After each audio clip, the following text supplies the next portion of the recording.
Hi, my name is Dr. Ellen Storm from U-Turn Health, and today we are going to be making some soup. Somebody that I've been working with was a little bit concerned about the pending cold weather. Starting to feel a bit autumnal here in Liverpool. So we're not making cooked soup, we're going to make some raw soup. I don't really eat raw soup. So that's the first thing I probably ought to say. Maybe I'm going to start eating raw soup if I come up with some great ideas, but at the moment I've tried making some, and I suppose if I was somebody who threw amazing raw vegan dinner parties, I might make them as a starter. Or maybe if I had a restaurant, which would be lovely, I might make I might make some amazing raw soups as starters. And but for me personally, when I'm kind of busy running around in my life, making raw soup is just not a thing that's really on the agenda at all. So anyway, but I thought that I would see if I could rise to this challenge and come up with some nice ideas. So I think in a way raw soup is basically just smoothies made with vegetables instead of fruit. So it's like cold blended vegetables, which doesn't sound very appealing, does it at all? Doesn't to me anyway, I don't know. And sometimes when I've tried to make raw soup, that it's a bit weird if you want it to have bits in it and then those bits are a bit crunchy. Like crunchy soup is a bit strange. One of the things about hot cooked soup is that it contains kind of soft stuff. So here we go. So anyway, I've got some ideas and I'm going to have a go. We're going to make 3 different kinds of soup just because I like making triptychs. Going to do something a bit tricolore, not French, just 3 different colours. So we need to start with a base, and I'm going to have a go at this. So I'm making this up as I go along, by the way, and I really, really strongly recommend that you do the same, in the sense that I don't particularly use recipes and I don't make recipes for other people to follow in a set way that is like, measuring out a certain amount of grams or ounces of whatever, because I don't think raw food works like that. So I'm going to start with this little organic butternut that I got from Matty's International Food Store on Bold Street the other day, day before yesterday. So anyway, butternuts keep quite a long time with me. And I'm going to divide that in half. So there you are, you've got the little seed. Take the little seeds out. Just scrape them out with a spoon. I think that this will give quite a nice creamy sort of base. I'm going to use it for 2 different soups, but they're going to be quite different in flavour, as we'll see. So I'm quite curious to see whether this works, because I've made these soups up in my head. What I do with my cooking, raw vegan cooking, and it generally works and I enjoy it, and it's I don't find it as stressful as I find following somebody else's recipes, usually recipes made by people who quite often live in a completely different country, or maybe a different part of the country, maybe a different climate. They have totally different things available to them, and you're trying to kind of find this or that type like ingredient, and it's just not what you've got where you are. And I think that what makes raw food nice is good ingredients that are fresh, ripe. Okay, so the way I'm going to do this is we're just going to cut it into slices like that. And you have to go out and you just have to see what you can get. Like, you have to see what looks appealing in the shops or markets that you have in your area, and you have to go and just like, oh, that looks really nice and that appeals to me. It looks tasty, it's fresh, and I'm going to take it home. I'm going to to do something with it. And then you just have to have a kind of base skill set, like I can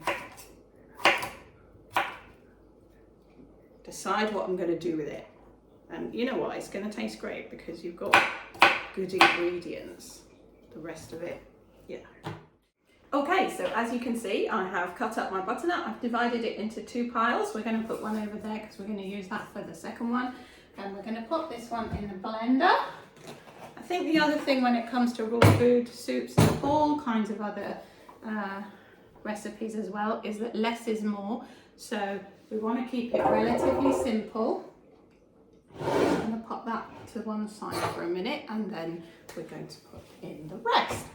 So for the first one I'm going to do, it's going to be a tomato base.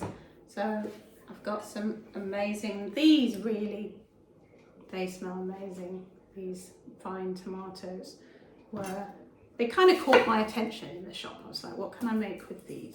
So we're just going to chop them up and plonk them in there.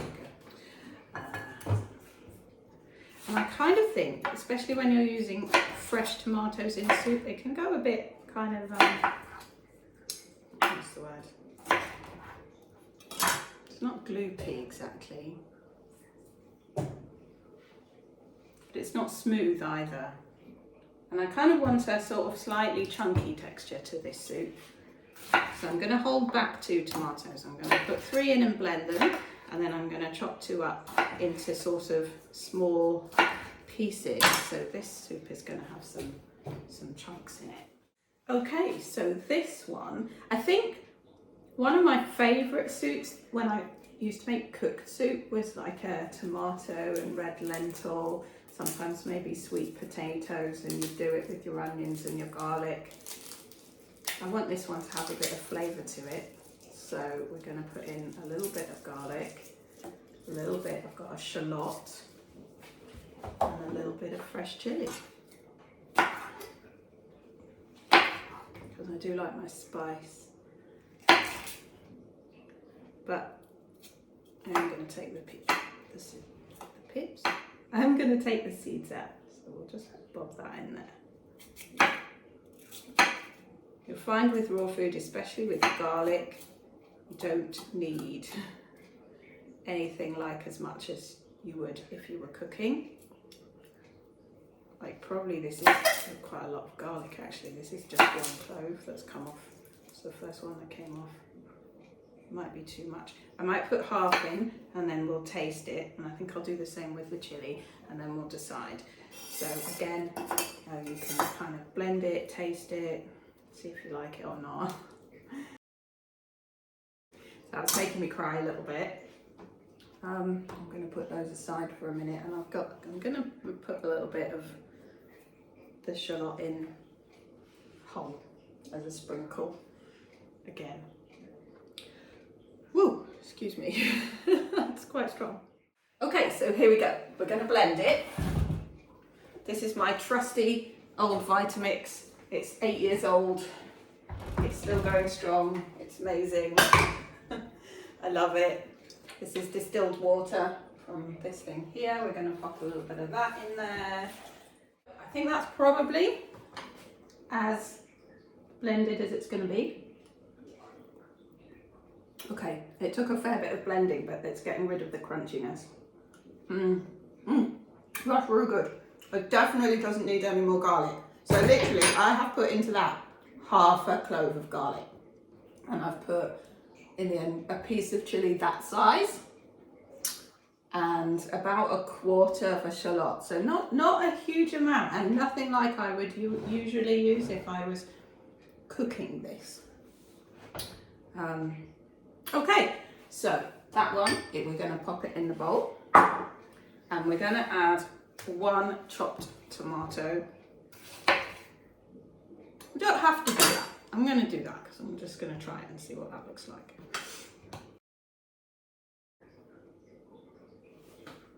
So, do I put them in first, then pour it on top, or pour it in and put them on top like a garnish thing?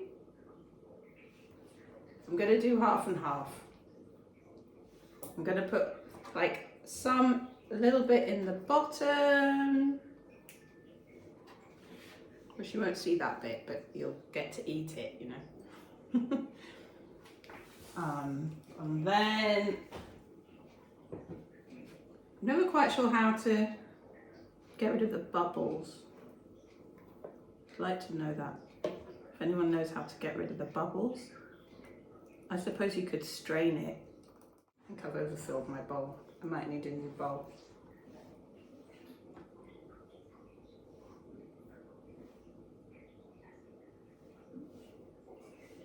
Because I want to take a photograph of it at the end.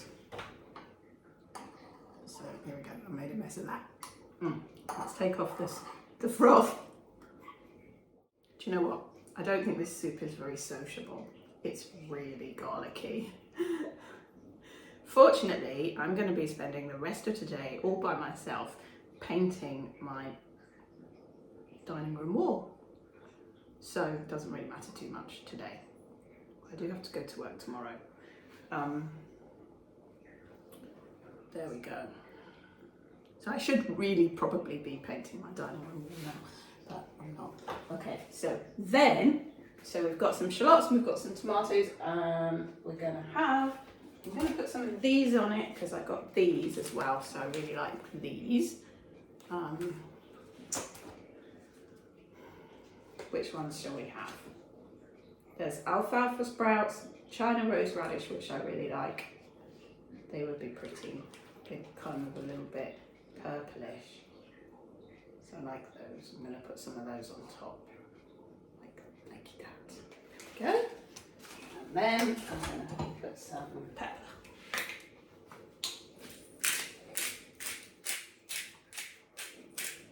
And then I think I need to clear out the mess. It's no fun if you don't make mess. Okay, I don't know if you guys can see that. I think that's really pretty and is actually delicious. I filled it right to the top so you can't really see it. Okay, so we're moving on to soup number 2. So we're going to bring the other half of our butternut back into the frame and we're going to pop that into the blender. And then I'm going to show you. So the other thing I found in my international food store were these Brazilian mangoes. I don't know what they're going to be like on the inside, but they smell and look amazing and they're perfectly soft and ripe. So we're going to pop one of those in there. Let's see. So this one is going to be a slightly sweeter soup.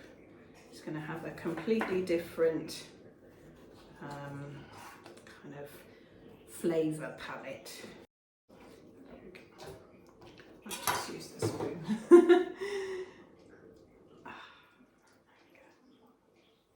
So that's just going in there. Do you know what? I might need to taste this. I just want to know. That's amazing. These are, I don't know, they taste like the honey mangoes you get from Pakistan, but these ones are from Brazil, so I'm not quite sure if it's the same. But they have that same flavour, which is delicious. If you haven't tried them, you should definitely do it. I want to apologise today for not wearing an apron. I feel like I ought to be wearing an apron. I think I might get myself some U-Turn Health apron, like kitchen aprons printed. That would be cool. I've literally just moved house. I've still got most of my stuff in storage, which is why I'm going to go and paint my wall, because my stuff is all coming out of storage on Thursday, and I have this huge kind of, what's it called, a sideboard that I got when my grandmother moved out of her house. So I didn't inherit it because she's still alive, but she moved into a residential home, and so I acquired this huge piece of furniture, and when it arrives it's going to go up against a wall and never move ever again. So I think that wall, I need to get that all painted by the end of today. And I spent most of yesterday peeling off the wallpaper and realising why it was wallpapered in the first place. But I didn't like the wallpaper, so it had to come off. So that's all kind of going on over there. But at least I've managed to get my little kitchen set up, which is cool. So I'm happy about that. I don't know whether I need two. I'm going to try it with one, see what that tastes like. Might be enough. There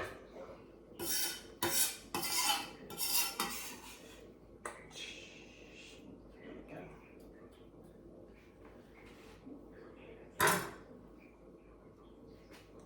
So, I was going to put some ginger in this and maybe a little bit of chilli, but not the onions and the garlic, so that kind of gives it something completely different. Okay, so here we go with the ginger. How much do we need? Probably not that much. A bit like the other things, the chilli. You don't need a lot of it just to get that flavour. But it, obviously, you know, it's up to you and depends on tastes. So I think we can just sort of cut that into chunks and chuck it in there. Chilli or not chilli? I'm going to blend it and taste it first. Okay, here we go. So it depends if you're going to eat this in the summer, you might actually want it to be cold. Whereas if you are thinking, well, actually this is something I want that might be a bit comforting or warming in the winter, you can heat it a little bit, like not a lot, but especially if you have one of these, which is this is an Excalibur dehydrator, which I can set down to 41 degrees. That's the lowest that mine will go, and you can just pop your bowl of soup in there and warm it up. So it's not like you've just taken it out of the fridge and you're eating it cold. It's not hot either, but it, you know, it's kind of warm, like body temperature or just slightly above. Personally, I think that we shouldn't, if we're technically calling something raw, it shouldn't be heated above body temperature. So I think the cutoff, some people use is higher. I think that the cutoff we should use is body temperature, and that is 37 degrees C. And then if it's higher than that, what we would call a fever or a pyrexia, if you're starting to get a body temperature of 38, 39, 40, you're unwell. You're really unwell, and at 41, you know, you're starting to basically die. So we can't really cope with a body temperature much higher than that, and that is because that temperature causes our body systems to shut down, and it kills our cells. So and you know, it denatures all our proteins and things like that. That's what we want to avoid doing to our food. So I think we shouldn't really be going high. I mean, 41. I was quite surprised when I bought this that the lowest temperature it would do was 41, because to me, 41, well, you're basically dead if you've got a temperature of 41. So if you're dead, then your food is dead. That kind of, I don't know if there's any scientific basis to that other than that makes sense to me logically. So I wouldn't call something that I've heated to 60 degrees raw, but people do. So I use the 41. I just use this on the lowest temperature, which is, I think, still essentially low temperature cooking.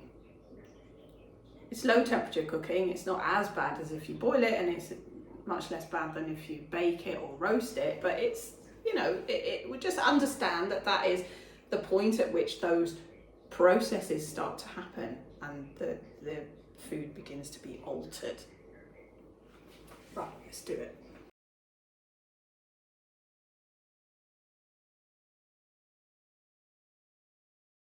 So I do actually have these for the blending, which I These are my daughter's, but I use them. I'm going to use them because you should. If you're doing a lot of blending and it's really noisy, you should be protecting your ears and thinking, you know, there's not a lot of point, is there, if we're thinking about health. We're talking about good health and we're not looking after our ear health. So we ought to be doing that. So there we are, it's very trendy.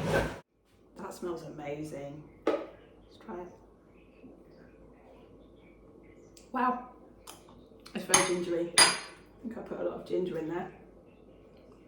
It definitely needs the chilli. Chilli's going in.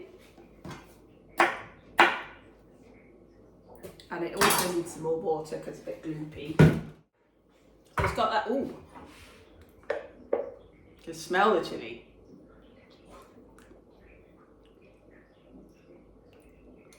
Okay, that is fairly powerful.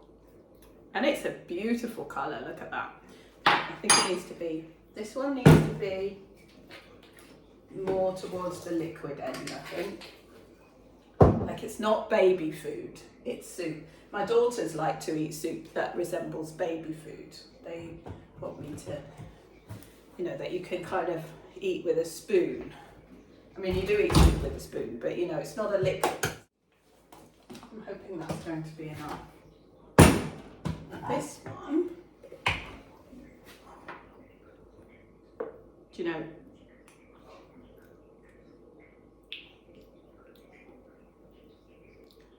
so this is what I mean when I'm saying, what does it need? It's quite spicy, not hugely, but it is. It's got a kick to it.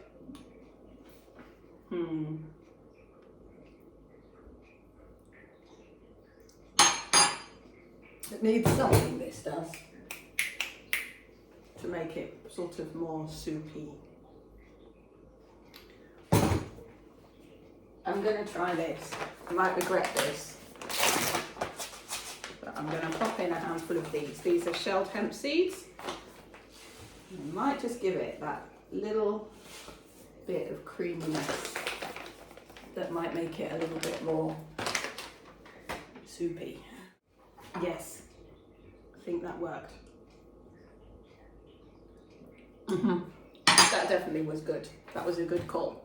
I would serve that in a restaurant as a starter, definitely. And then I think what I want to do with this soup, just, you could use paprika, which I have, or we could put some little bits of chilli on top. I think I'm going to do the chilli. If it sinks, I won't be able to take a photograph of it.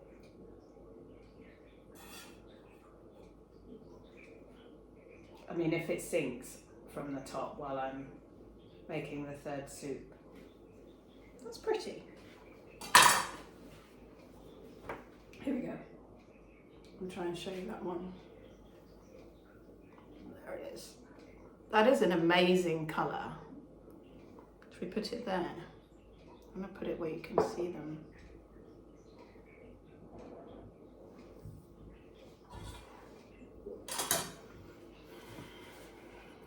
Should we put this one there as well? There we go. We're going to do one more. Can you see those? There we go. That's pretty. Okay. Soup number 3. Okay, so soup number 3 coming up.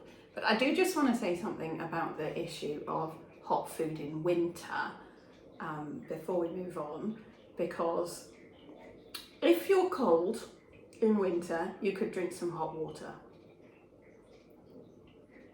And I'm imagining that you're thinking, I wouldn't want to drink hot water. I mean, some people do drink hot water. I sometimes drink hot water, but it doesn't really warm you up. Or at least it doesn't warm you up in the same way as if you eat a bowl of hot soup or any other kind of cooked food. And there is a reason for that. And I think we need to understand that reason. And if we come to understand that reason, then we might not be feeling so much like we want to eat cooked food in order to help us to stay warm in the winter. First of all, when you are eating raw food and feeling amazing, you might not feel as cold or as much like you need that anyway, but in the kind of transition period, that's not enormously helpful because you've still got to actually get there. Right. I've got some spinach. So this one's going to be green. Maybe I should have done a kind of purple one for the colour palette, you know, like a beetroot soup. Like a borscht or something. But I don't have any beetroot, so we're doing green ones. Okay, so I've got some spinach, I've got some parsley, and I've got some cucumber, and basically we're going to chuck those in and get our greens in. Okay, so yeah, cooked food warms us up.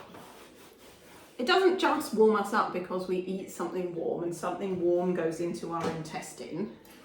If it did do that, we could just drink hot water, right? But we don't want to drink hot water because that is not the way it works. The way it works is that cooked food, well, it can do two things, I think. One is that it's pro-inflammatory. Okay, so it provokes an inflammatory response.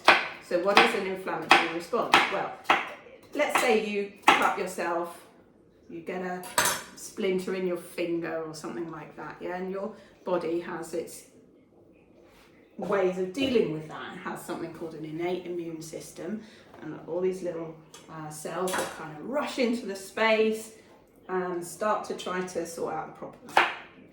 And then you see it becoming hot, red and inflamed, okay? We call it inflamed. That's inflammation, yeah? It's that heat and that redness. And the heat happens because certain chemicals are released and you get vasodilation, so your blood vessels kind of open up and they also become more leaky so that the white blood cells can get through. And so there's all these things going on, chemicals and white blood cells, and it results in, you might get some swelling from the leakiness of the blood vessels. So it's hot, red, swollen, that's inflammation. We recognise that as part of the healing process, but also not essentially a good thing, okay? So it's a good thing if you've got a splinter in your finger that you can't get out and your body's trying to wall it off.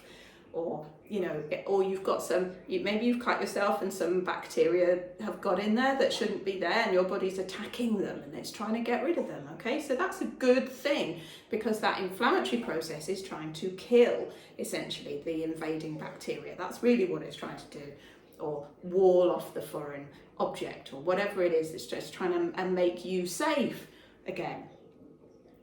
But if the foreign thing is a denatured protein, for example, or it's, you know, it's cooked food that has been damaged in some sort of way, and our bodies are reacting to those chemicals, those molecules in our body to provoke an inflammatory response, that's not a good thing, okay? We don't need that. It's effectively your body trying to get rid of something that it doesn't want to be there.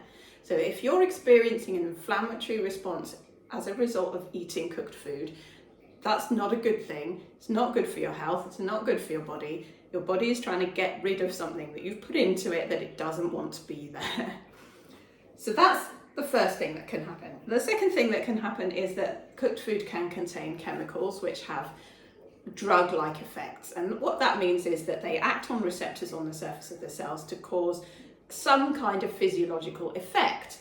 And the physiological effect that warms us up is, again, vasodilation, so blood vessels dilate, and also our heartbeat harder and faster. Okay, we might get a bit flushed.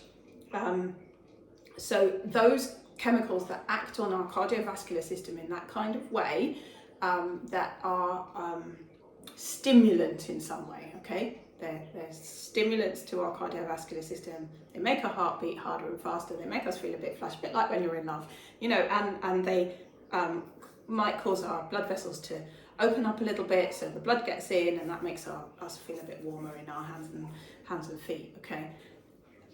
But that is food as drugs, yeah? That is a drug-like effect that happens when we eat food that contains certain chemicals. And whether you want to do that or not, well, you know, that's up to you. Some of those chemicals are addictive because they have a physiological effect. They're acting on receptors, and therefore that's kind of related to how the addiction process works. But some of them, you know, I think food contains all sorts of things that we don't know. We just don't know what they are. and they have effects. So essentially, if a food is having an effect like that, it's acting as a drug. Yeah, it's not because you're just eating a bowl of hot soup. Because if it was, you could drink a cup of hot water and it would do the same job, and it doesn't. And that's the reason why. So I think once we know that and we can think about that, I'm going to put some lemon juice in this one. The other thing I'm going to put in this one is a little bit of avocado. Just give it that creaminess, I think. But we'll see. I've got this parsley. I've washed that already. So I'll just chuck that in. Let's chuck it in.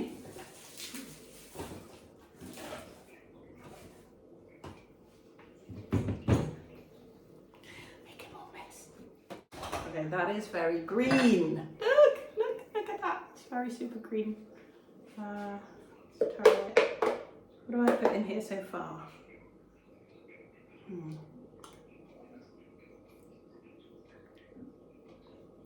Wow, that's lemony and parsley-ish. It's actually got quite an interesting flavour, but it's a little bit bitter.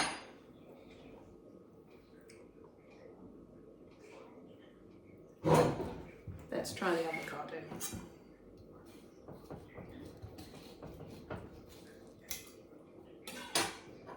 I'm just going to put in half.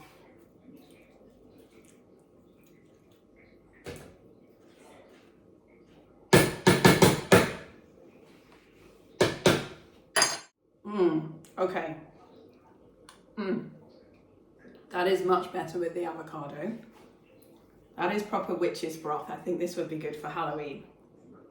That is an amazing colour. Not sure my kids will eat it. But we'll try. Maybe we'll try. Okay, here we go. I'm going to leave this one slightly thicker actually.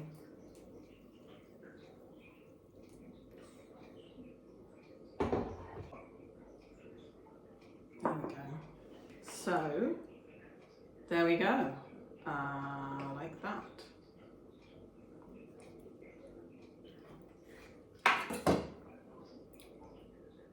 Shall we decorate it? How shall we decorate it? More sprouts. I think the alfalfa sprouts this time. Let's try those. Little pile on top. Different ones. That is amazing.